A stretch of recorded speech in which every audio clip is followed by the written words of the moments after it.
Isa pong pinagpalang gabi muli sa inyo mga kapatid. Narito naman po tayo sa ating tipanan tuwing Thursday po at Saturday. Ito po ang pangalawa nating session sa ating pong historical redemptive approach to the Bible seminar. At harinawa na nasa mabuti kayong kalagayan lahat ng ating mga kapatiran na sumusubaybay sa gawain pong ito. Purihin po ang Panginoon dahil nagkaroon naman tayo ng panibagong pagkakataon tulad dito. At ating pong itutuloy yung ating pinag-aaralan. Sa una po nating session ay napag-aralan natin yung isa sa 4 na approaches na madalas gamitin po ng mga nagse-sermon, nagba-Bible study, at ito po yung unang approach na tinawag nating moralist approach.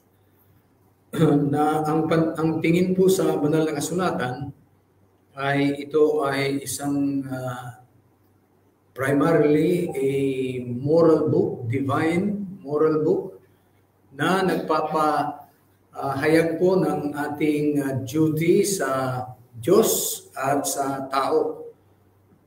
At itong approach po ito ay naipaliwanag na natin noong nakaraan at nagbigay po tayo ng 2 example kung paano po ang approach na ito ay ginagamit sa pagbalangkas ng tinatawag po nating mga allegorical sermons o kaya allegorical Bible study.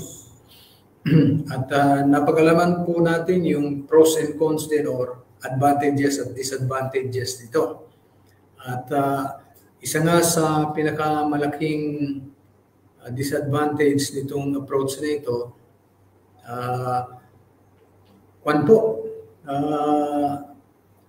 kadalasan exegesis po ang nangyayari. Ibig sabihin, hindi talaga kung ano yung mensahe ng passage ang naipapaliwanag, kundi po yung ini-inject na moral lesson doon sa passage. At tinalakay nga natin bilang example, yung pong kay Jesus na paglalakad sa tubig na kadalasan po ina-allegorize ito na yung waves at saka yung strong winds, ito yung mga problema ng taong kinakaharap po natin.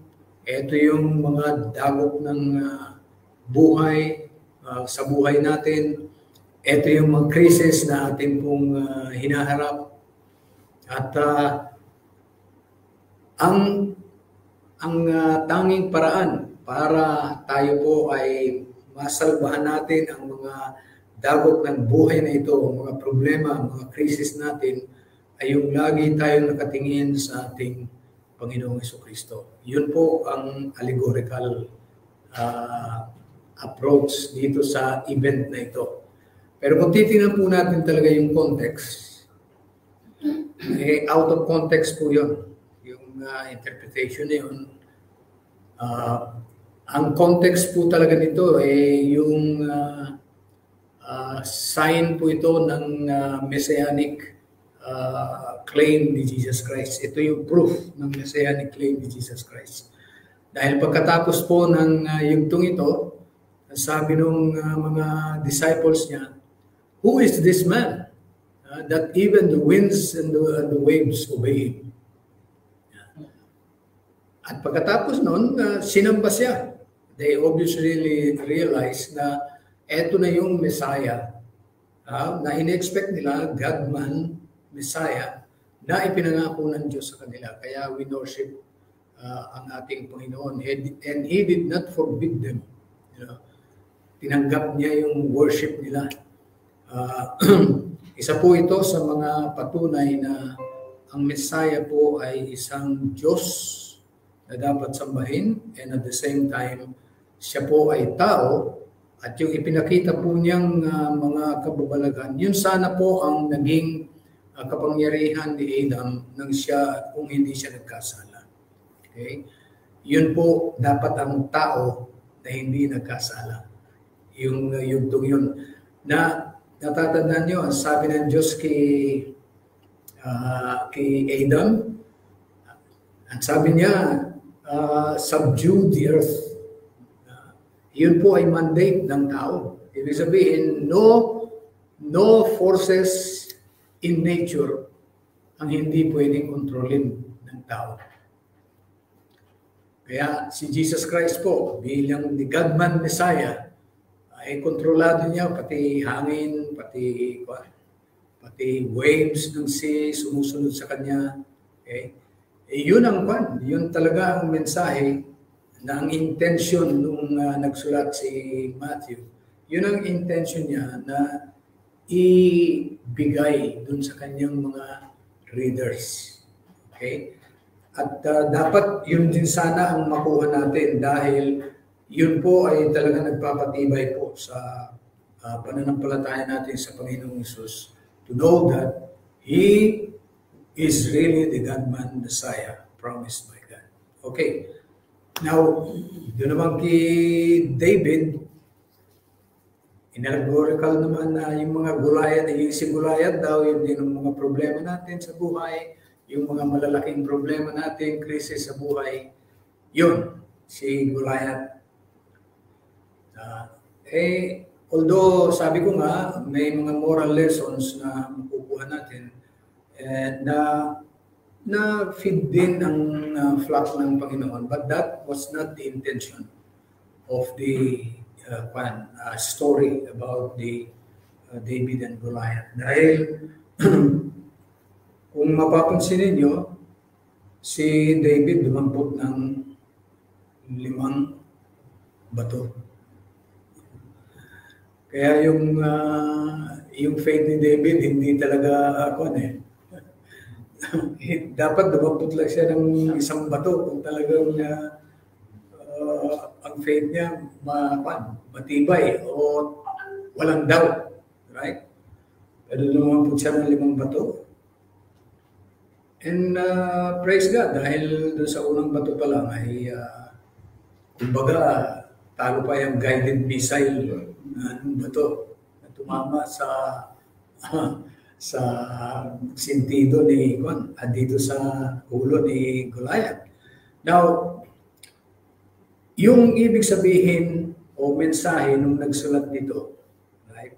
Ibig sabihin yan, yung sa Samuel, ang ibig kong sabihin nito, dahil si David ang magiging ancestor, isa sa mga ancestors ng Messiah, right? God protected the line, through whom the Messiah would come. Talagang protectionan niya. Dahil plano talaga, nakaplano yung salvation At yung lahat ng magiging ancestors ni Jesus Christ, lahat yan ay iningatan ng Diyos. Sapagkat hindi pwedeng hindi magkatotoo yung pangako ng Diyos. Kailangan matupad talaga. And so, even against all odds, iningatan ng Diyos yung mga pinili niyang magiging ancestors ng Messiah. At isa nga dyan si David. Right? So yun ang intention talaga para maunawaan ng mga tao. Yung event na yan ay directly related talaga sa ancestors ng Kristo. Alright, sa tinatawag po nating moralist approach na ang method na ginagamit para bumuo ng sermon at saka ng Bible study ay yung tinatawag nating moralist approach. Kwan po, yung author's intent kadalasan hindi nakukuha. So yung original message ng mga passages, mga stories, yung original message at yung intended message nung sumulat, yun ang kadalasan hindi nakukuha sa moralist approach. Okay. So ngayon, lilipat tayo ngayon sa isa namang approach na kung po ito, upgrade from the moralist approach. At ito po yung approach na tinatawag kong the doctrinal approach. Okay, so bago tayo po magpatuloy, tayo muna ay manalangin at hingin ang tulong ng Banal na Espiritu po sa ating pag-aaral nito. Dakila namin Diyos, manaming banal na sa mga kalangitan, maraming salamat po muli sa pagkakataon na tinipon niyo po kami muli sa bulwagang ito upang ipagpatuloy po ang aming pag-aaral sa historical redemptive approach.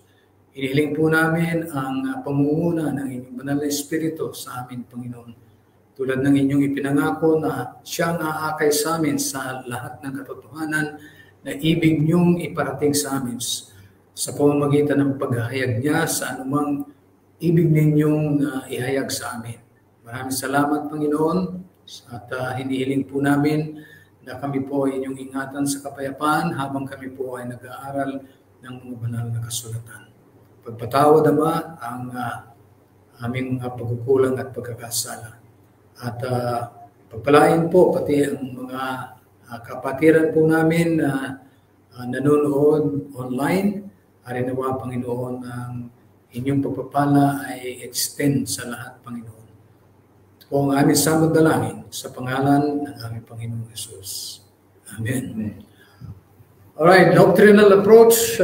Ito po yung medyo advanced kaysa sa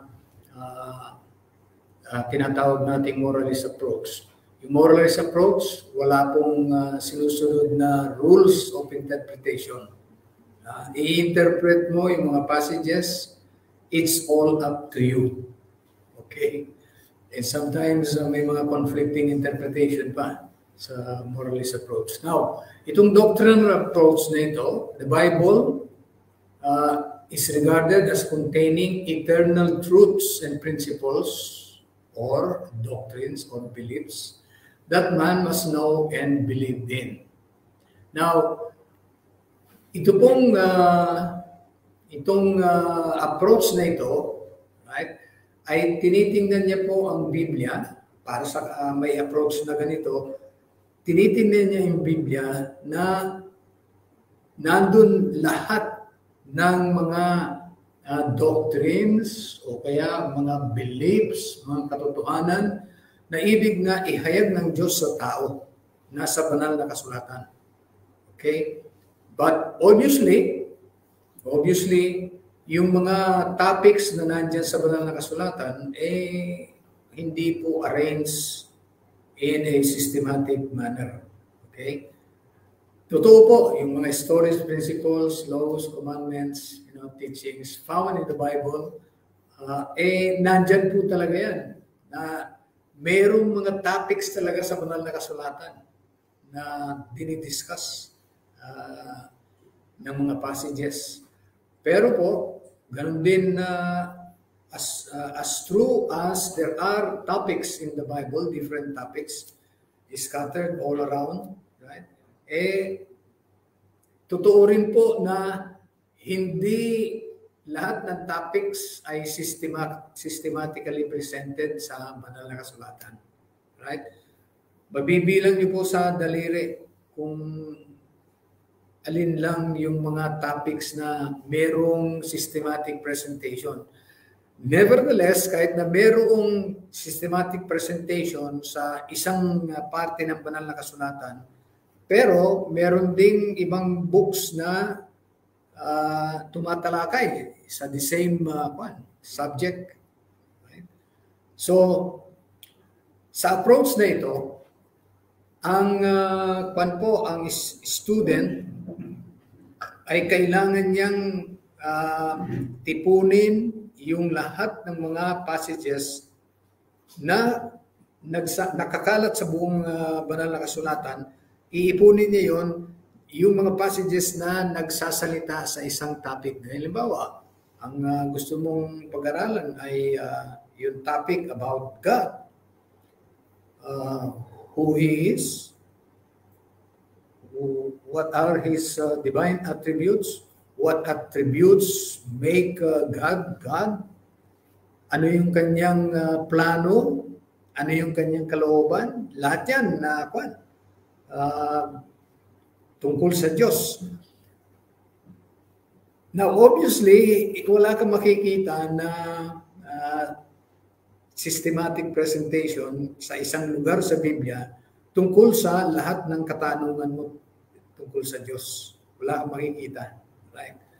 In fact, ang sagot sa mga katanungan mong yan ay naka-scattered po sa buong Biblia. And so, yung pong may approach na ganito, ang dapat niyang gawin ay ipunin niya yung lahat ng mga passages tungkol sa Diyos at pagkatapos po ay ilagay niya sa systematic na presentation. Right? Kung gusto niyang mag-umpisa sa who is God, what is His nature, what are His attributes, yan, ikukuhan mo na, ibabalangkas mo na systematically para sa ganon yung mga passages tungkol sa Diyos na scattered sa buong banal na kasulatan ay mailagay mo po sa isang systematic na structure. Para sa ganun, madaling sundan. Okay? Alright. In this approach, the task of the Bible student is to arrange the biblical passages into topical truths, as mentioned above, in a systematic fashion. As one reads through the Bible, it is quite apparent the Bible deals with these different topics. Totoo po yan. However, it is as apparent also that the Bible does not present the truth in a topical way, as passages dealing with a particular topic are scattered everywhere.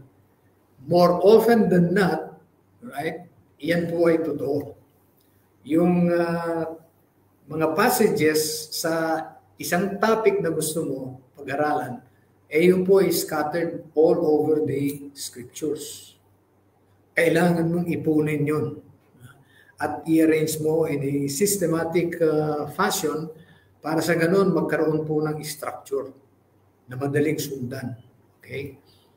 Ngayon, with this approach, certain rules of biblical interpretation, ito po yung upgrade from the moralist approach. Yung moralist approach, wala po siyang rules na sinusunod. Sabi nga ng madalas kong marinig as the Spirit leads. Okay? Ang ibig sabihin ng as the Spirit leads, kung ano yung maisip ko na kahulugan nito, yun na. Alright. Pero dito, may rules na. May rules ng pinag-aaralan dito. Yung contextual principle, ina-apply na po dito sa systematic, sa doctrinal approach with this systematic theology as the method, right? For structuring a sermon or a Bible study. So, may contextual principle ka na, though mostly limited to the immediate context. May grammatical rule ka na, literally and linguistic principles are generally applied. Now, what is often neglected is the overall context of the Bible and the Christological principle. Ito po yung kwan. Ang katunayan yan, sa systematic theology, right, hindi ini-emphasize yung Christological principle para i-apply sa mga passages pagka ini-interpret mo sila. This results in a truncated view of the truth. Pagka po ang interpretation mo sa isang passage o passages, right? Hindi mo nakuha yung relationship ng mga passages na yan sa overall picture ng Bible, which is the history of redemption. The Bible is about the history of redemption. Pagka hindi mo nakita within that overall context ng banal na kasulatan, usually magkakaroon ka ng distorted view ng truth. Okay?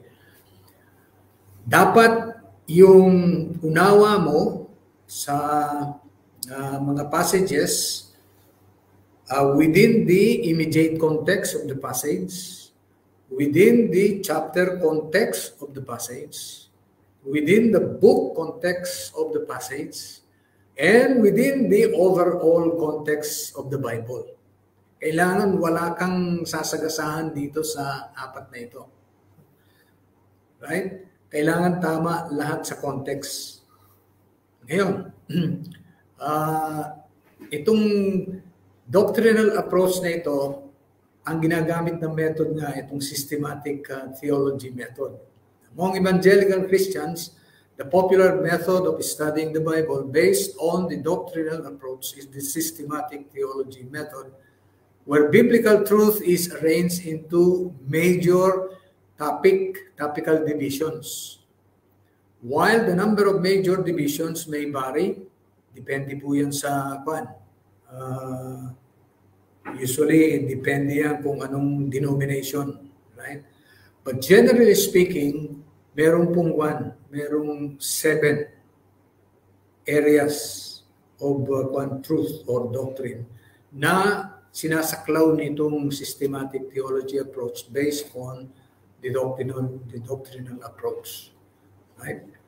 Biblical passages are considered as divine and eternally valid propositions or statements which must be arranged in a systematic fashion to arrive at the overall picture of the truth. Now, texts from different books of the Bible on the same subject are collected. Ito, meron pong tedious work dito ang Bible student dahil kailangan niyang malaman kung saan yung mga passages na yan sa Bible na naka-scatter, kailangan niyang malaman kung nasaan yung mga yan para sa ganun, makuha niya at ma-arrange niya po in a systematic fashion. Unlike dito sa moralist approach, wala kang rule na sinusunod at less on time dahil wala kang susunding rules eh. Pero dito meron kang susunding rules dito. At isang rule na sinusunod mo rito, yung mga passages na nagsasalita tungkol sa isang topic ay kailangan mo pong i-collect, right? And then to arrange them in systematic fashion. So, mas advanced po ito. And usually, this systematic theology method based on the doctrinal approach to the Bible. Ito po yung madalas na gamitin sa mga seminary. Usually po, pagka nag-aral ka na sa formal theological school, ayan, ang approach po nila ito. Okay? Now,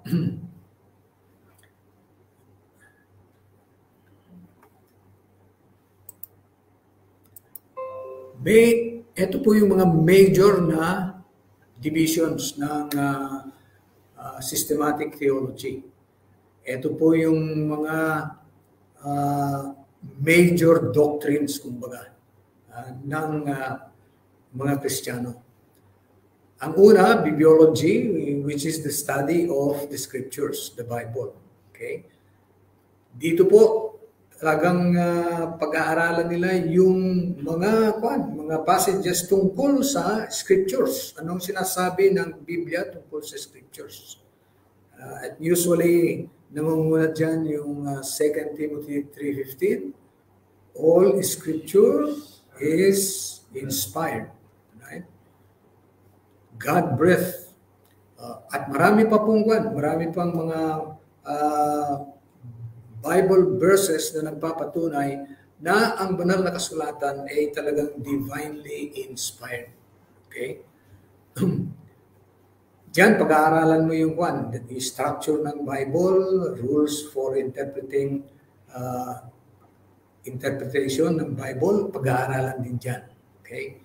So, diyan papatak yung hermeneutics, diyan papatak sa bibliology. Ang susunod, theology or the study of God. This topic covers the nature and attributes of God and the doctrine of the Trinity.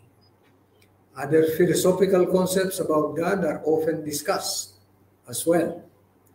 So, yan po yung pangalawa na major topic ng systematic theology. Ang pangatlo po yung tinatawag na anthropology, Christian anthropology or the study of man. Dito po yung iba't ibang views about the nature of man. Merong holistic, dualistic, tripartite views, pinag-aaralan po yan. Okay? Kung paano na-create ang tao, ano yung mga characteristics niya as a creature, lahat po yan. At kung paano siya nahulog sa kasalanan, lahat po ito mapapag-aralan dito sa Christian anthropology.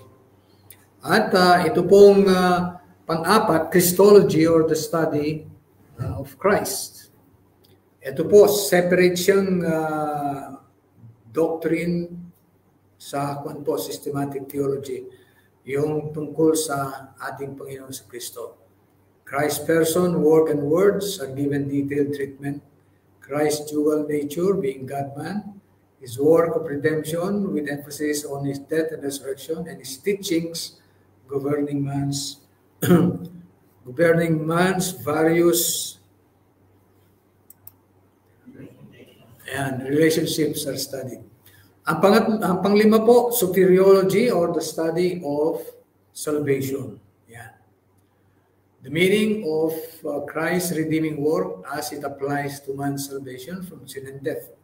Ito po yung the sanctifying work of the Holy Spirit, pinag-aaralan din dito, and the final glorification of the saints are considered under this topic. Yung pang-anim is ecclesiology or the study of the church. Yan. Origin, nature, and structure of the church, the body of Christ. The different gifts bestowed on her mission, struggle, final triumph, and vindication with Christ are covered under this topic. Okay. Then, pang-pito, eschatology or the study of the last things. The second coming of the Lord Jesus is the central theme, and the last events associated with it are explored. Yung mga prophecies tungkol sa pagdating ni Jesus Christ, kasama na rin po dito sa eschatology. Ito po yung 7 major divisions ng tinatawag nating systematic theology approach or systematic theology method of studying the Bible, preparing a sermon, at saka Bible study. Now, most Bible study guides and outlines available use the systematic theology approach. Yan po ang generally speaking. Okay? Although may mga naman po, sabi ko nga, ginagamit po kadalasan din ang moralist approach.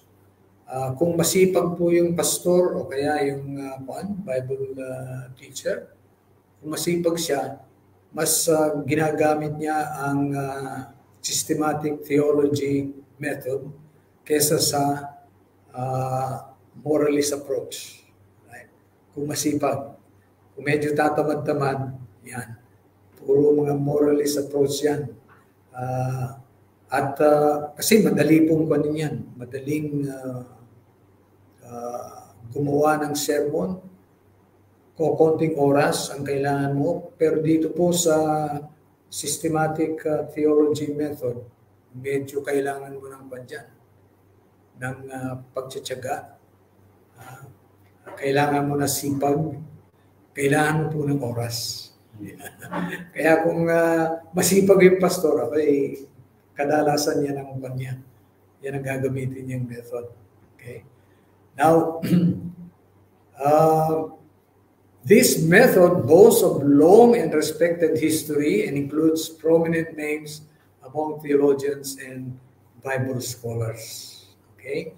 At maaaring sabihin kong almost all na mga well-known theologians and Bible scholars, ito ang ginagamit nila. Right? Kaya marami ka pong i-type nyo yung systematic theology. Right? Christian systematic theology. Makikita nyo yung mga listahan ng mga libro tungkol dito, tsaka yung mga authors. Makikita nyo yung mga popular na mga theologians. Right? Ito ang ginagamit talaga nila. Alright. Now, pag-aralan natin yung advantages nito. Okay? Advantages of the systematic theology method. The systematic theology method of studying the Bible has obvious advantages. Obvious po talaga ito. It is logical and therefore appeals to the mind. Isipin mo naman, i-arrange nila systematically. Yung mga passages na scattered sa iba't ibang books ng banal na kasulatan, i-arrange nila systematically. So, ibig sabihin yan, yung may flow of thought talaga, structured. Kaya kung logical thinker ka, makuan po ito, ma-appeal. Right? Because of the systematic way in which it approaches the Bible, this method appeals to those who think in a logical way. And most people do. Okay? It is simple and easy to understand. Dahil nga logically ordered talaga eh. Okay? Often the passages are interpreted in their immediate context only, which does not require understanding the whole biblical context. The views are often supported by numerous proof texts that give the Bible student confidence. Isipin mo, iipunin niya yung lahat ng mga passages na maiipon niya tungkol sa subject na yun. Right? O di ang daming text niyan. So, kung ikaw ang nag-aaral ng Bible at makikita mo ang dami-daming supporting passages, lalakas yung confidence mo, okay itong approach na ito. Kasi, ang dami niyang supporting passages. Okay? And yan usually makikita ninyo sa mga statements of faith. Kung nakakita na kayo ng mga statements of faith, sasabihin niya kung ano yung statement ng faith niya, tapos ang daming verses na nakasunod kung saan mo lahat makikita yung sinabi niyang statement na yun. Okay? Yun ang systematic theology approach. Alright, the method adheres to some commonly accepted rules of biblical interpretation, gaya halimbawa ng contextual principle and the grammatical literary principle. Kino-consider po talaga yan sa systematic theology. Now, this method is more suitable for doctrinal formulation than the allegorical method. Kung kukuha po kayo ng yung mga doctrinal studies, right? Makikita ninyo itong ginagamit nilang approach, yung systematic theology approach. Gaya nga, halimbawa, yung mga doctrines na pinaniniwalaan ng isang church, ito ang ginagamit nila. Ililista nila yung mga truth na pinaniniwalaan nila. And then, makikita mo yung supporting passages nila gathered from different parts of the scriptures. Right? Now, despite these advantages, merong mga shortcomings din ang systematic theology method. Right? It does not always consider the dynamic relation between history and God's progressive revelation of truth. Kasi ang approach ng ng doctrinal approach, there are eternal truths, right, contained in the Bible na dapat ma-discover ng nag-aaral sa Bible. At kailangan niyang i-arrange in systematic fashion. Okay? Kadalasan, sa paghugot niya ng mga passages, hindi niya masyado nabibigyan pansin yung historical context ng passages. Okay? So, ang nangyayari, parang nadidetach sa history. And we know that divine revelation has been progressive throughout the Bible. Hanggang sa culmination nito sa revelation ng Diyos kay Jesus Christ. Progressive yan. Hindi binulaga ng Diyos ang tao, inireveal niya yung kanyang sarili completely at a particular point in time. No. Kundi unti-unti inihayag niya yung kanyang sarili through His mighty acts in history. Yun po ang ginamit ng Diyos para ihayag niya sa kanyang sarili. Kaya ang Bible po, you will be impressed about the history that runs through the Bible.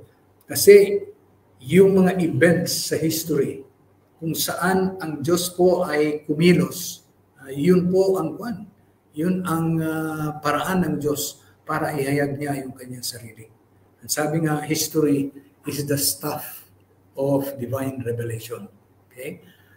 So, sa systematic theology approach, hindi na masyadong hinuhukay. Although there are systematic theologians na hinuhukay din nila yan. Hinuhukay nila. But I'm talking about general. You can pick up a systematic theology reference. Makikita nyo, hindi masyadong tinitingnan yung historical context ng passage na yun. Alright. The Bible is mostly history, a special kind of history. God's plan of redemption has been unfolded and carried out in history. The Bible, therefore, is the history of God's redemption of man from sin and death. That is the one story that weaves together all the stories and events in the Bible. Iyan po na yan. Redemptive history kung tawagin.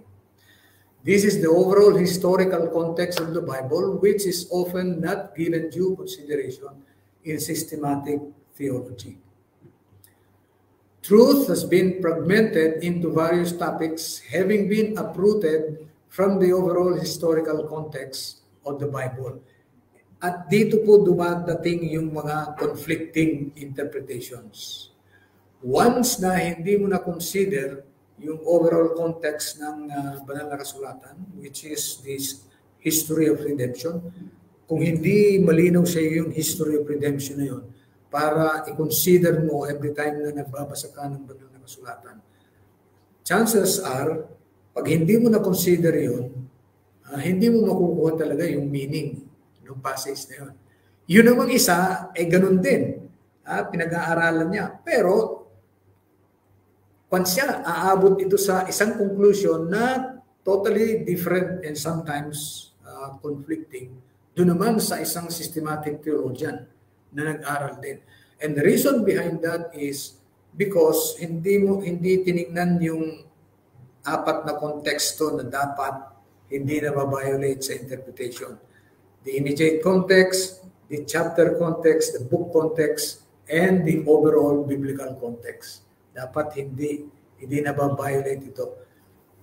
Pagka na-violate mo yung isa dito, yung out of context na yung interpretation mo. And this is one, dahil fragmented nga eh. You take passages from different books, right? Na hindi mo na nako-consider yung historical context ng mga books na yan.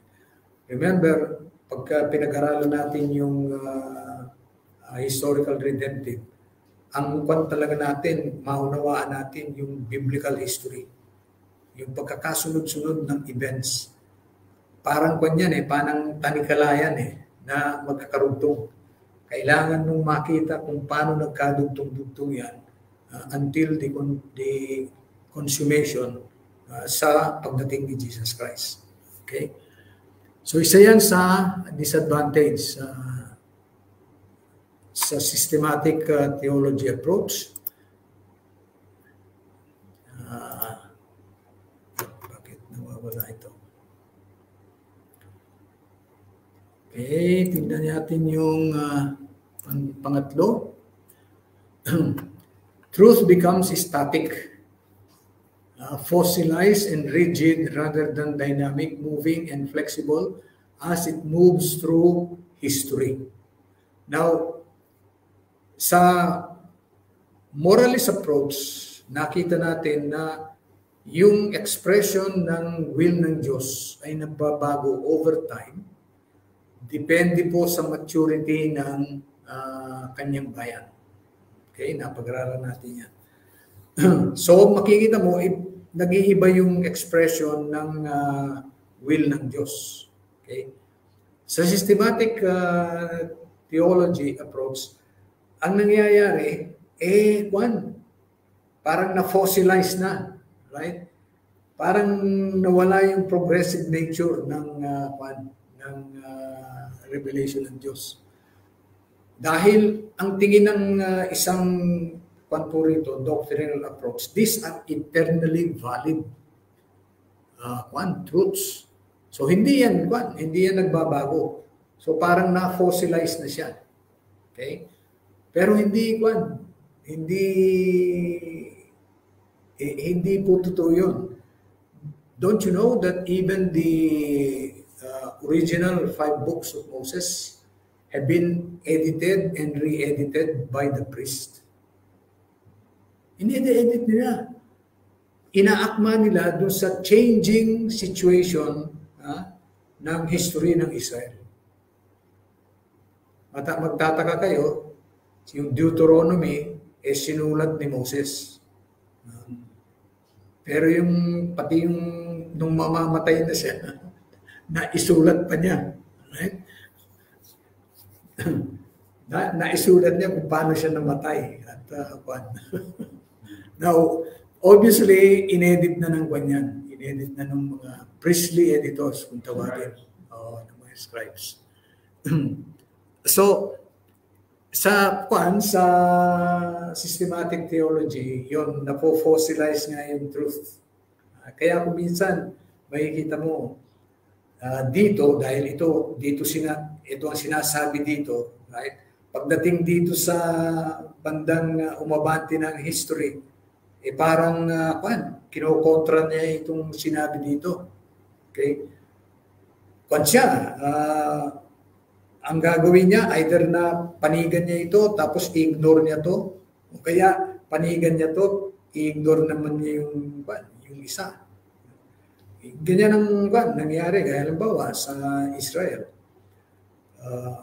Kung mag-stick ka dito sa law ni Moses, yung Genesis, Exodus, Leviticus, Numbers, Deuteronomy, kung mag-stick ka rito, kung yung mga sinasabi dito, talagang sabihin mo, eternally valid principles ito, right? Eternally valid truths ito. Pagdating mo sa Isaiah, magkukan ka na. Medyo malilito ka na. Bakit? Kasi dito, prescribe ng Diyos, iniutos ng Diyos yung ceremonial system ng paghahain ng animal sacrifice. At yung pangingili nila ng mga festivals, yung pangingili nila ng Sabbath, yung mga holy convocations nila, Commanded sa law ni Moses yan. Tapos, pagdating dito sa Isaiah, sinabi ng Diyos, ayoko na ng mga sacrifices ninyo. I am fed up with all your sacrifices. At ang sabi pa, kung babasahin nyo, masakit na sa ilong ko yung amoy ng mga ninyo, offering ninyo. And your holy convocations, sabi niya gano'n, I hate. Medyo malito ka. Tayo muna, Lord, ikaw naman ang nag-utos ito. Bakit ngayon hate mo? Alright? Pero yan po, basahin niyo yung Isaiah chapter 1. Yung mga mga festivals ninyo, ayoko na. Sabi niya, naging pasari na sa akin yung mga siya mismo nag-utos nun eh. Oo. Masakit na sa yung mga offerings ninyo, sa ilong ko. Magkukuhan ka ngayon. Ikaw na ang nag-utos ito. Bakit ngayon pinagtitigil mo na.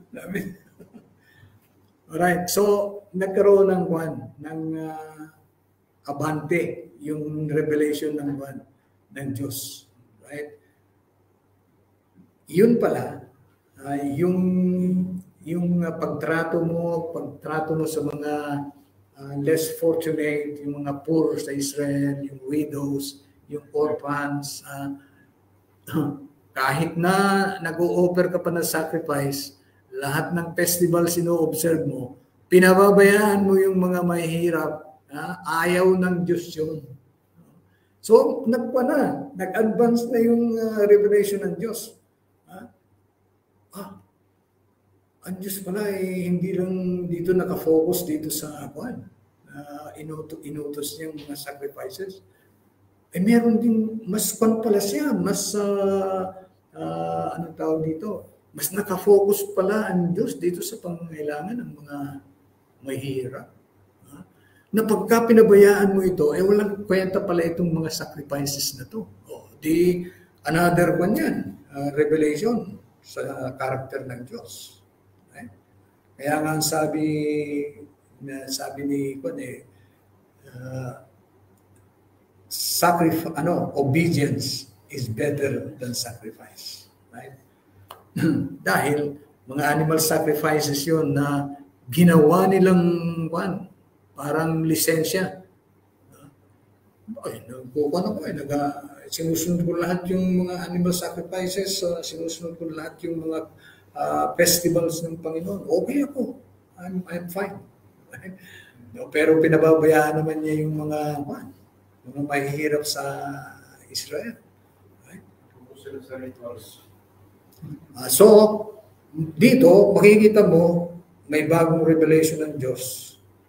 Meron palang mas pinapahalagahan ng Diyos. Right?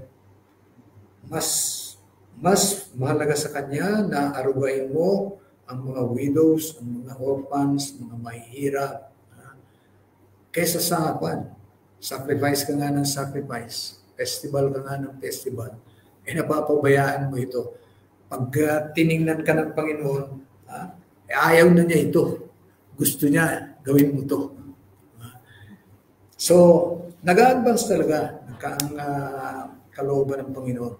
Now, perhaps the greatest shortcoming of this method is the lack of Christ-centeredness in its treatment of various topics. Christ does not only have the truth, He is the truth. Right? Yung pong ating favorite na text, John 14:6, I am the way, the truth, and the life. The most important question to us is not whether a passage is to be interpreted literally, symbolically, or even allegorically, but how it can be interpreted Christologically. By making Christ only one of the major topics, systematic theology has effectively removed him from his central position in the other major topics as well. Okay. So lahat dapat yung mga topics na yun,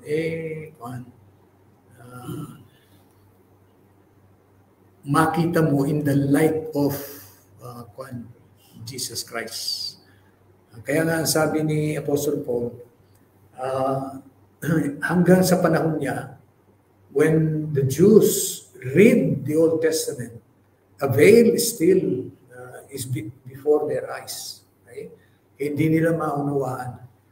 Because the veil is taken away only in Christ. Pagka kinonsider mo na si Christ doon sa mga passages sa Old Testament, at saka lang nakakaroon ng linaw talaga. Alright? Okay, iikot natin ito. Puli na rin natin ito, ang dispensational approach. May katanungan po kayo tungkol sa systematic theology approach?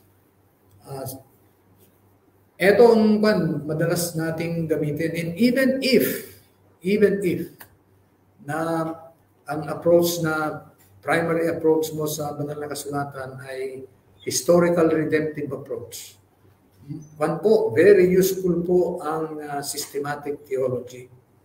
Kasi pag kinuha mo yung systematic theology book, dahil alam mo na yung mga shortcomings nito, alam mo na ang historical redemptive approach, maidadagdag mo na yung kulang nito, yung systematic theology.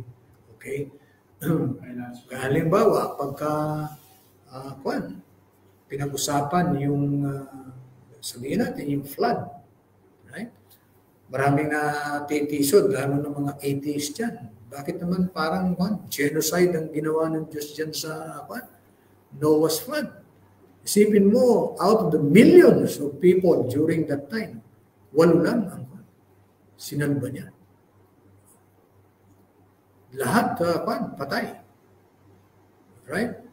Ewan ko kung million lang ang tao noon, baka billions pa dahil walang walang family planning nung panahon na yun.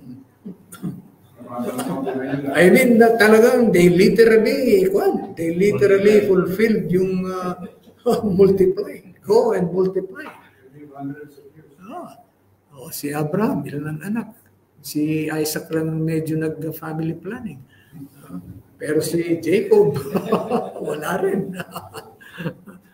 I mean, kung titingnan mo, before the flood, ang tinatansya nila, yung flood, 1,500 years from the fall of Adam. Right? Yun ang flood. Isipin mo yung mga tao, nabubuhay sila before the flood up to 900 years. Isipin mo yung hindi mo pwede sabihin na fertile lang sila hanggang 7 o 50 years, no? Malalakas talaga. Yung apopo mo sa tuhod, sa kuko. Kausap mo pa, nakikita mo pa. So, probably hindi lang millions ang tao nun, hindi billion siguro. But then, nilipol lahat yun ng Panginoong Diyos at wawalo lang itinira. Iyan ang isa sa mga stumbling block ng lalo sa mga atheist. Pag tinignan na, sabi niya, genocidal itong Diyos na ito. Lahat na ng races nawala. Ito dito na lang natira, nag-umpisa sa 3.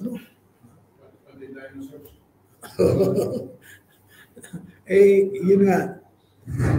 Ngayon, pagka tinignan mo ito, overall context ng banal na kasulatan, makikita mo na bakit ginawa ng Diyos ito. Kasi yung godly line, na-reduce sa 8 na lang yung godly line na panggagalingan ng Messiah.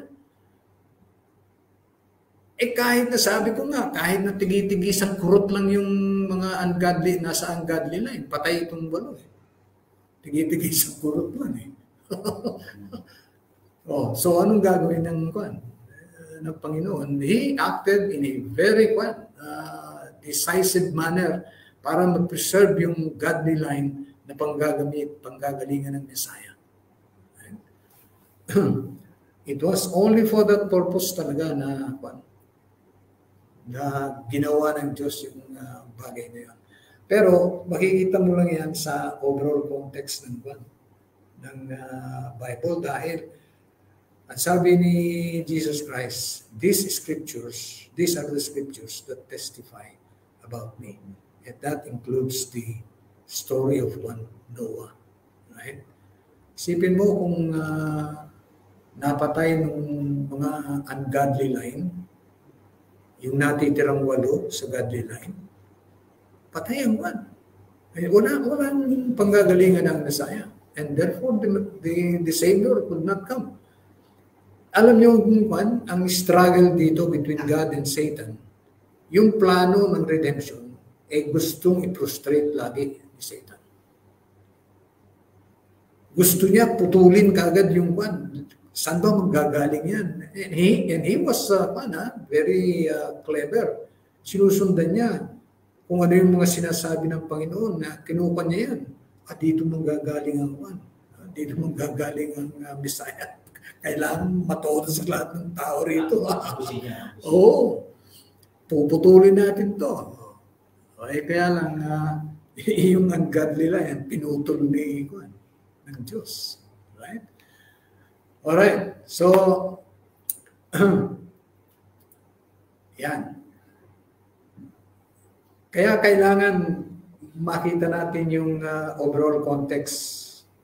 It's about the history of Noah is part of the history of redemption. Right? Kung hindi ginawa ng Diyos na puksain lahat ng mga tao na masasama, na ma-influensya na itong natitirang godly line. Right?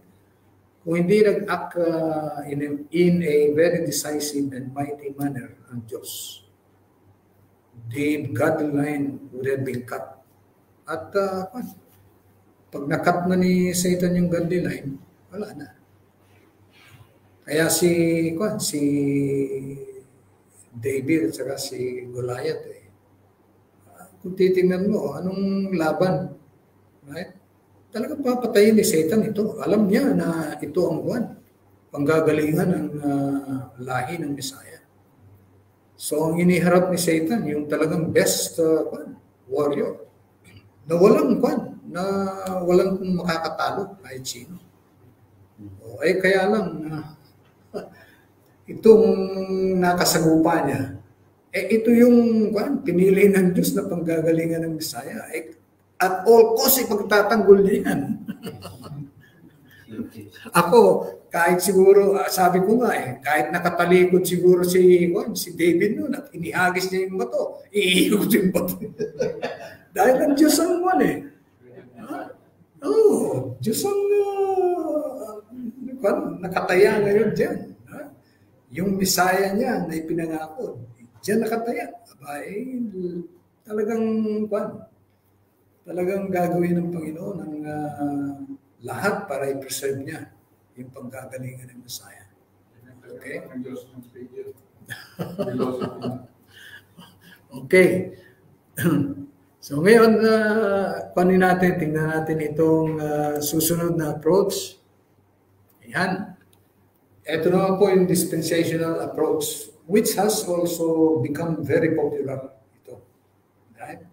Maraming mga proponents ito, both yung past generations ng mga Bible scholars at theologians, at gayon din ngayon, maraming mga proponents ito.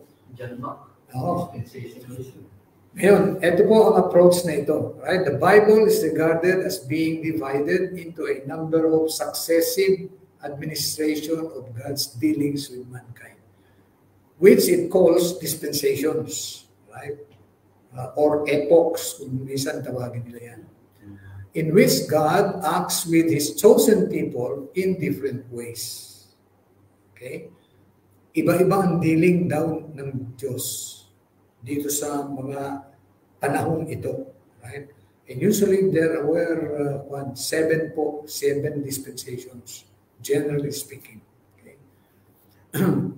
Now, dispensational approach to the Bible maintains fundamental distinctions between God's plans for national Israel and for the New Testament church, and emphasizes prophecy of the end times and a pre-tribulation secret rapture of the church prior to Christ's visible second coming. Ito po yung sabihin natin, ito yung talagang major features ng dispensational approach. Dahil sa pag-divide nila sa history, time ng history, into these different dispensations, okay, or age, kung tawagin nila. Ito yung mga features nila. Strict talaga ang distinction between Israel and the church. Israel is Israel, the church is the church. Right? Walang continuum. Yung iba naniniwala na itong church o itong Israel, right? Siya rin ang naging church. Dahil yung mga Jews ang naunang members ng church, okay? Nag-break away sila sa majority ng mga Jews. Now, merong kung tawagin nila replacement theology, hindi naniniwala ang mga dispensation. The church did not replace Israel. In other words, Israel is Israel, the church is the church. Separate na groups of people ito. Isa yan sa mga distinctives ng dispensational approach. Alright, ito po yung mga dispensations, division ng mga time sa history. Right? Innocence. This is the dispensation or age of innocence. Adam under probation prior to the fall of man. Ends with expulsion from the Garden of Eden in Genesis 3. Some refer to this period as the Adamic period or the dispensation of the Adamic covenant or Adamic law. Okay? Innocence, dahil wala pang kasalanan yung mga tao ng panahon na yun. Okay? Now, obviously, itong dispensation na ito, dalawang tao lang ang involved, si Adam and Eve. Because this is prior to the fall. Okay. At susunod po yung conscience.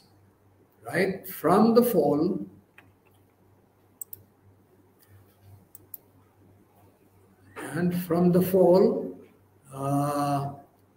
to the great flood. Okay, yan po yung yan yung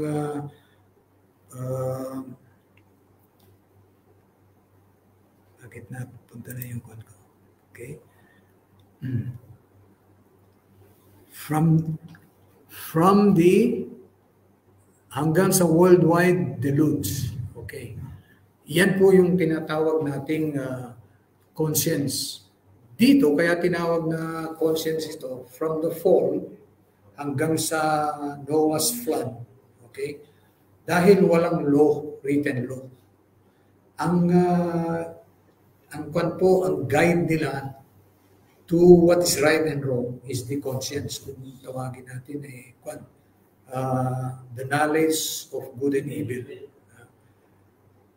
Yun ang dispensation na ito. Okay? The dispensation of conscience, there was no written law during this time. Alright.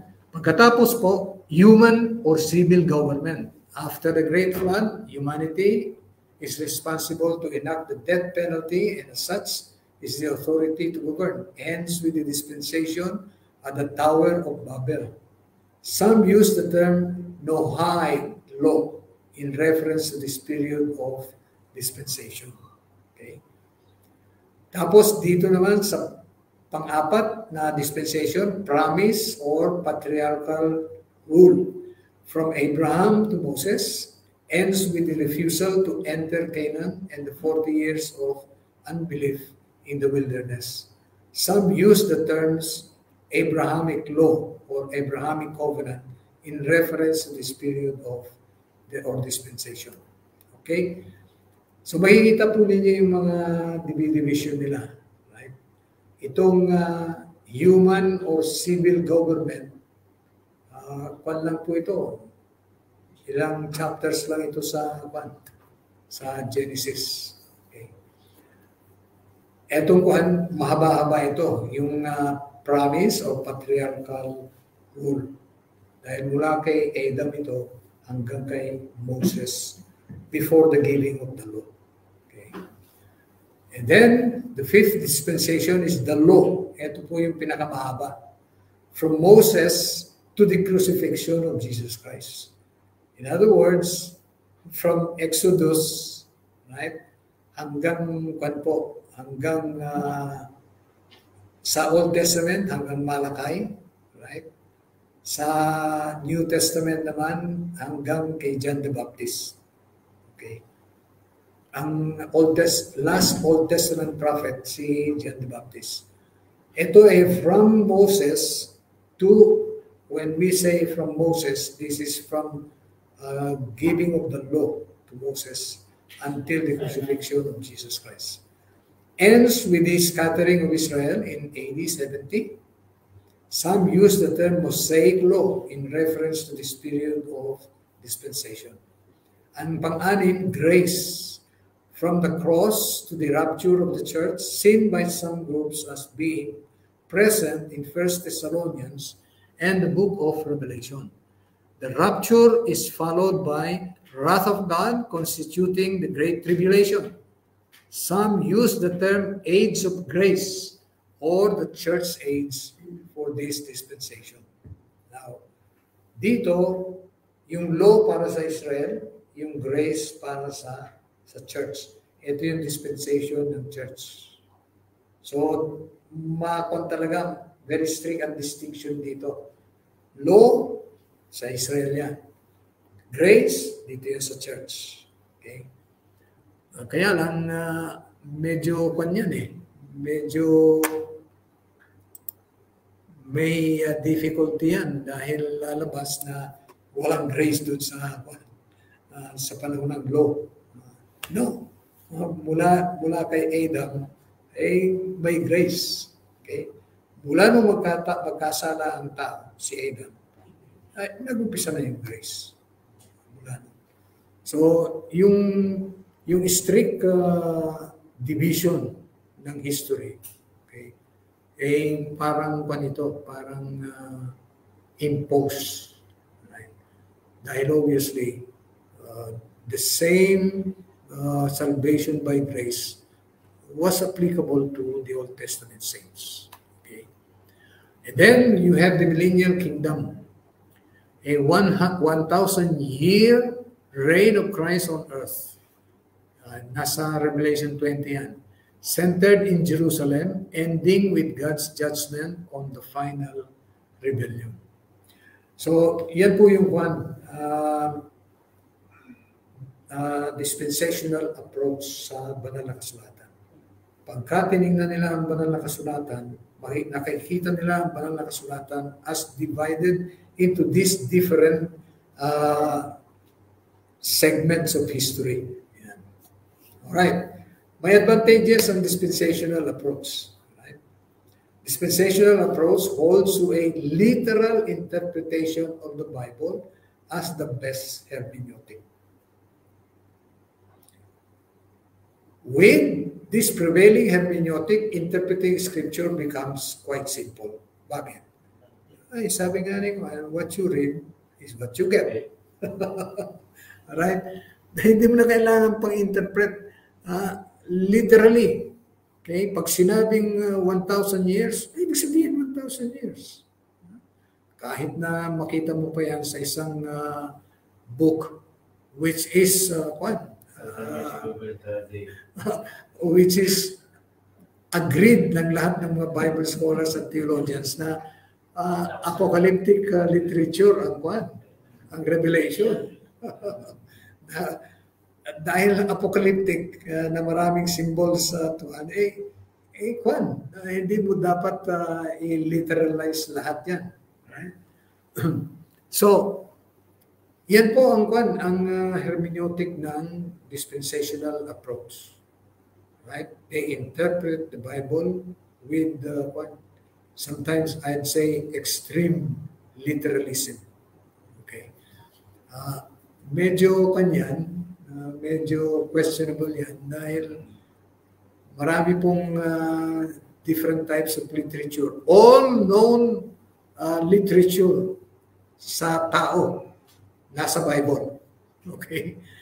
Merong prose dyan, may poetry, may history, merong metonymy, merong hyperbole. Na kailangan mo isa lang. Hindi pwedeng interpret mo literally. Kaya halimbawa, kung ang matabo daw nagkakasala, gouge it. Kaya sabi nila, if you interpret that literally, meron palang bulag na mapupunta sa langit. Kasi sabi niya, better, sabi niya gano'n, you go to heaven without an eye or without a foot. Sabi nga nung meron palang lame na pilay na mapupunta sa langit. I mean, yung strict literalism ng dispensational approach, medyo maraming masasagasaan kanya passages. Okay. All right. The divisions of Bible history in the dispensational approach seem to be logical and therefore appeals to intellect. Right. Oo nga, pag inisip mo, parang nagiging simple sa yung biblical history. Divided pala sa ganitong mga madaling unawain. Now, the third, these dispensations are not paths to salvation. Okay? Ang dispensational po ay naniniwala sila the same method of salvation sa lahat ng dispensations. Okay? Kaya nga yung strict nila na pagkakategorize sa mga periods, nagkakaroon ng parang conflict. Kaya halimbawa, ito yung nila. Ito, pattern ito umpisa sa dispensation number 1, conscience, hanggang doon sa dulo, ito po yung pattern niya. Responsibility, ibig sabihin, ginawa ng Diyos na responsible sila for certain things, right? Like for certain commands of God, responsible sila. And then nag-fail sila. Okay? And then, may judgment ang Diyos. Pero, grace to move on. Sa lahat ng dispensation yan. So, lumalabas na may grace sa lahat ng dispensations. Right? Kaya pagdating mo sa ano yung dispensation of grace? Meron naman pala dun sa lahat ng dispensations, may grace noon pala. These two seems to appeal to the intellect. Okay? The strict distinction between Israel and the church, right? Strict distinction between Israel and the church in the dispensational approach seems to solve many conflicting passages in scriptures. Dahil pagka nakita, ganun pala ito. Pero hindi mo nakita na merong mga passages din naman na kumokontra doon sa literal interpretation. Right? So, pagka tinignan mo lang yung literal naman, hindi pa nga hindi pa na-fulfill ng Diyos itong pangako niya ito sa Israel. Sabi niya, i-regather niya ang Israel. At pakukunin niya, ipauwi niya sa kanilang lands. Hindi pa naman nangyayari yan. Tapos, ang dami pang mga pangako, magiging head sila. Sa ngayon, hindi pa naman sila head. Tapos, yung Messiah nila, mag-rule sa from Jerusalem. Hindi pa natutupad itong mga pangako ito. Now, sabi mo nga, if you interpret those promises literally, talagang sasabihin mo, hindi pa nga. literal interpretation, hindi pa natutupad. Kaya lang pagka pinuntahan mo yung mga witness ng mga apostles, pati si Jesus Christ, witness ng mga apostles, ang sabi niya, all the promises of God, sabi niya, they have been fulfilled in Him. All the promises. Pag tinignan mo, how will you reconcile this? Ang sabi dun whatever the promises of God, or whatever the promise of God was, they are yes in Jesus and amen in Jesus Christ. Pag tinignan, marami pang hindi natutupad sa Israel. Ikuban mo ngayon yan. Kung ililiteralize mo yon, nagsinungaling si Paul. Nag-preach siya. Sabi niya, what God has promised to our forefathers, He has fulfilled to us, their children, when He raised Jesus from the dead. O paano? Paano mo i-reconcile yung ban? Kung literal ang i-interpret mo yun, mga promises ng Diyos sa Old Testament sa Israel, kung i-literalize mo yan, paano mo i-ikuha nito? I-reconcile dito sa witness ng mga apostles tungkol kay Jesus Christ. Yun ang medyo mag-iisip ka. Tapos sasabihin ni Jesus Christ, these are the scriptures that testify about me. Pati pala mga lahat ng scriptures dyan, prophecies, etc., promises, it's about Him. Na sinabi ng mga apostles na tinupad na ng Diyos yung mga pangako niya sa kanilang mga ninuno.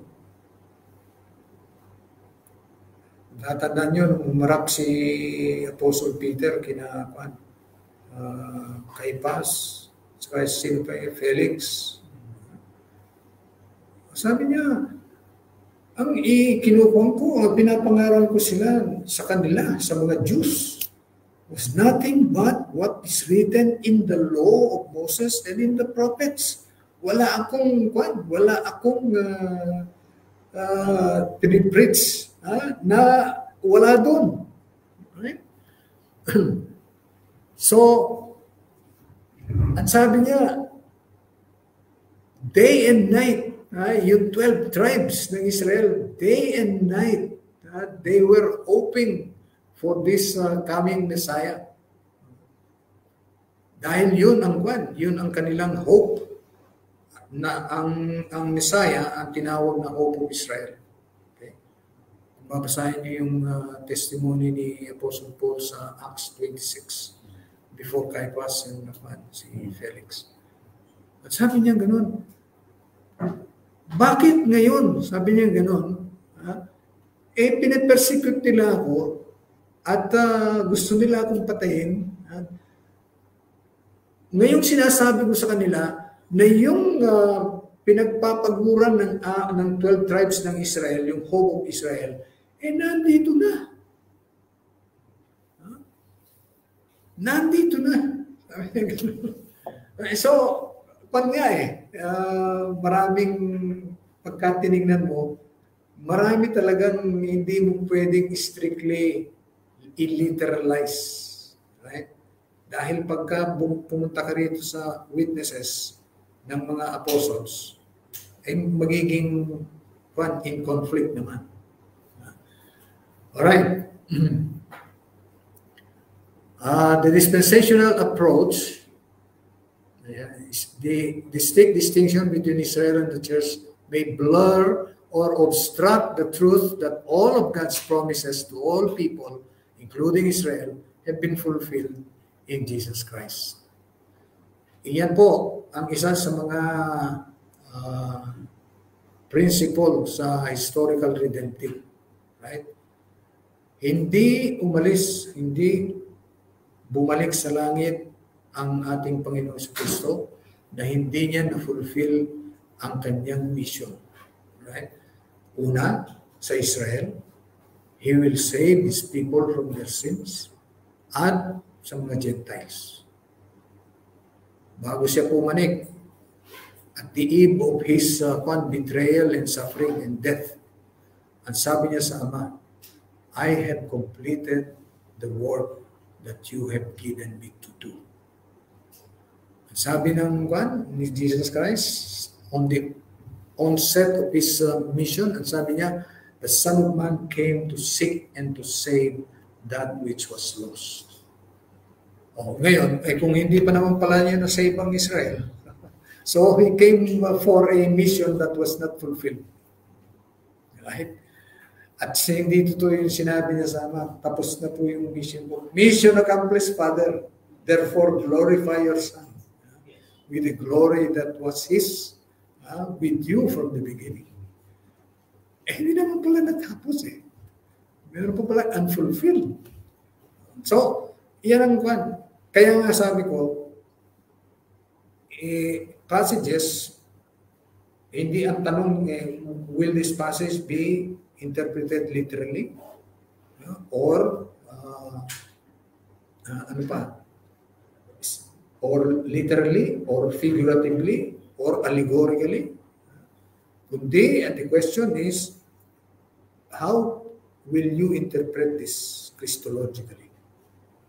Yung implication ng nangyari kay Jesus Christ at yung redemption na ginawa niya. Paano mo titingnan ito through that light? Yun ang unang consideration. Alright, so the dispensational approach lacks the focus on Christ, His redemptive work, and its implications to human life and eschatology. Now, historical redemptive na pala. So, yan ang pa natin. Susunod, yan po yung ating uumpisahan ng pag-aralan. Okay? Dito makikita natin yung eto mas dito mas sabihin ko mas maganda ang systematic theology approach dito sa dispensational approach. Okay? Kumbaga from the list, okay? Yung pinaka weak, una yung moralist approach, pangalawa dispensational approach, pangatlo yung doctrinal approach, systematic theology, at pang-apat yung historical redemptive. Kung ang dispensational approach parang may na-solve siya sa mga conflicting passages, especially about Israel. May na-solve siya. Dito sa historical redemptive approach, I'd say all na yung parang conflicting passages mariresolve dito sa historical redemptive approach. Mas marami itong conflicting passages, ang mga conflicting beliefs ng mga Kristiyano, na pag ginamitan mo nito, makakupan mo, ma-harmonize mo. Okay? Brother John is one testimony about that. Doon ko, sa kanya ko narinig yung yung mga conflicting one pala, pagka ginamitan mo nga, sir, nawawala yung mga conflicting na, makikita mo yung underlying unity and harmony. Interpreting in a way that it's conflicting. You will avoid interpreting the passages in a conflicting manner. Kundi harmonize mo sila. Okay, so yan, natapos po natin yung tatlong approaches na. The moralist approach, the systematic theology approach, the doctrinal approach, and the dispensational approach. Okay. At I wish we can deal more with kaya wala tayong time with the dispensational approach. Okay. pagka meron kayong nakitang may paniniwala ng rapture, tribulation, o kaya literal millennium o literal 1,000 years, nasa kwan yan, nasa dispensational approach yan. Right? Some Christians adopt the dispensational approach without actually knowing that it is dispensational. Totoo po yan. Hindi nila alam yung root, kung saan nanggaling yung rapture, kung saan nanggaling yung 7-year tribulation period. Nila systematic. Okay, so meron po ba tayong mga tanong doon sa ating chat room? Meron na ba nagtanong? Wala pa? In-encourage po namin yung mga audience online. Magpadala po kayo ng inyong mga katanungan. Now, I have to admit, I have not done full justice to all of these approaches because of our limited time. Marami pa kayong malalaman tungkol sa different approaches nito. What I have given you is the overview of these approaches para lang ma-distinguish natin. Meron palang gano'n. May mga approaches pala, meron palang mga pananaw na ganito sa Biblia. Meron. Right? Kailangan maging aware tayo. Para sa gano'n, alam natin kung ano yung approach natin sa Bible.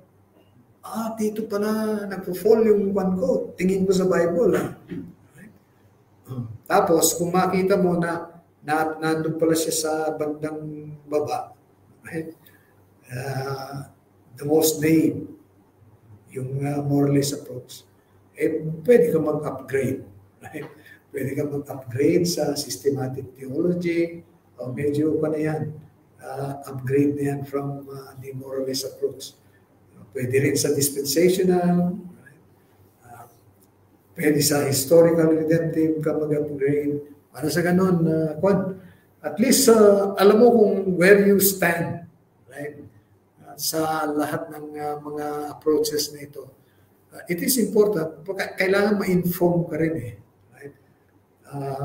Marami pong nakakadiskusyon tayo, right? Yan si Brother Joben. Ngayon lingkod, marami kami nakakadiskusyon sa Facebook. Ang problema po, hindi nila talaga alam kung ano ang kinatatayuan nila. Yung mga uninformed. Halimbawa, ang Baptist, may nakakakong kami na Baptist.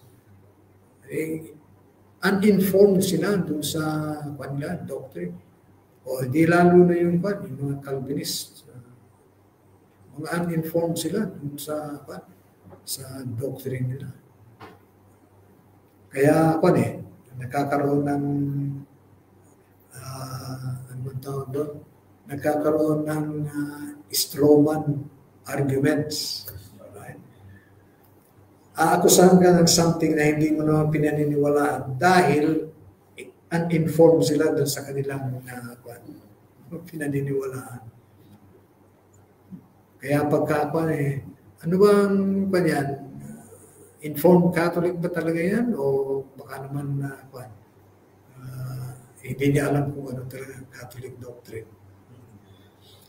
So far, sa dalawang apologists na nakausap ko, I would say, nakadebate ko, I would say they are both uninformed about the RCC doctrine of salvation. Kino-question kanina nung kadebate ko, kino-question niya, saan galing yung works na yan dyan sa diagram mo sa salvation ng God? Kasi nakalagay God, grace, faith, works, justification, tapos salvation. Yun ang order sa kanila. Kinuha niya, binaligtad niya. Ang sabi niya, yung faith is included in the sacraments. Kaya lang, isa sa mga sacraments niya, baptism, sa baptism mo lang matatanggap yung yung sanctifying grace, yung Holy Spirit. Ay bakit dito sa diagram nila, official diagram yan, nauna yung grace kaysa sa faith? Nagkakaroon ng inconsistency, kaya sabi ko, sana makahanap ako ng talagang informed na yung informed naman talaga sa kanila, yung mga theologians lang nila eh. Usually, itong mga apologists na hindi naman, si Trent, okay, si Trent. Sigurado, sigurado alam niya na biblical doctrine ng Roman Catholic sa salvation. Kung na nga yun sinabi ko na nga sa kanya, I have taken this from an official Catholic website. Itong diagram na ito. Tapos kinu-question niya saan galing yung works na yan. Kaya nung magtanong siya, kasi para sa kanya, tinanong ko siya, ang repentance ba at saka baptism works? Sabi mo, kailangan ng repentance and baptism para sa salvation. Ibig sabihin, salvation by works. So, ang point ko kasi sa kanya, the moment you believe in the Lord Jesus Christ, ay, naglobat ito. Bakit kaya naglobat? Hindi. Ayun, hindi nakasaksak.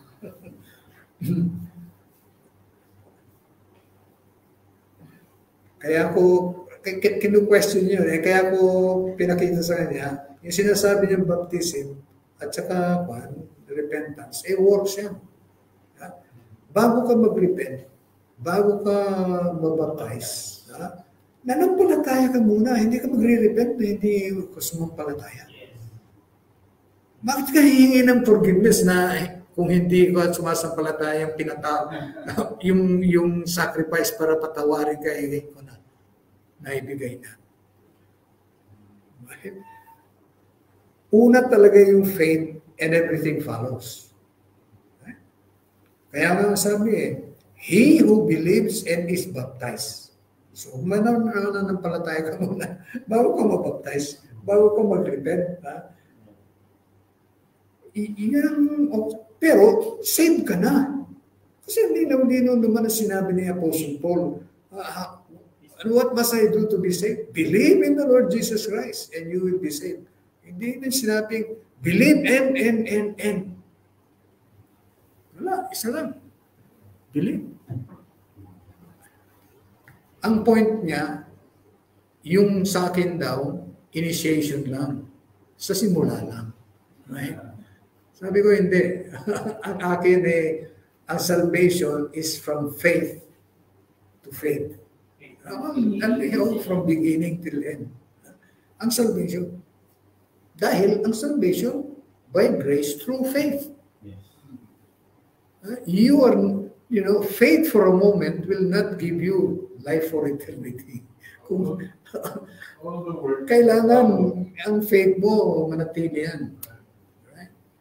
All the work that God when you exercise faith for the first time, all those works will be done in faith. At saka, sabi ko nga, ang pinananahanan lang ng banal na espiritu ay saved na. Sa Diyos na talaga yan. Ang linaw-linaw naman, if you do not have the Spirit of Christ, you are none of His. So, ibig sabihin, saved na yan. Right? Ano man yung susunod, pagkatapos nung unang faith mo, o yung first time na konkas, lahat yun, gawanan ng saved na tao. You will not be involved with the Holy Spirit if in the first place you didn't believe.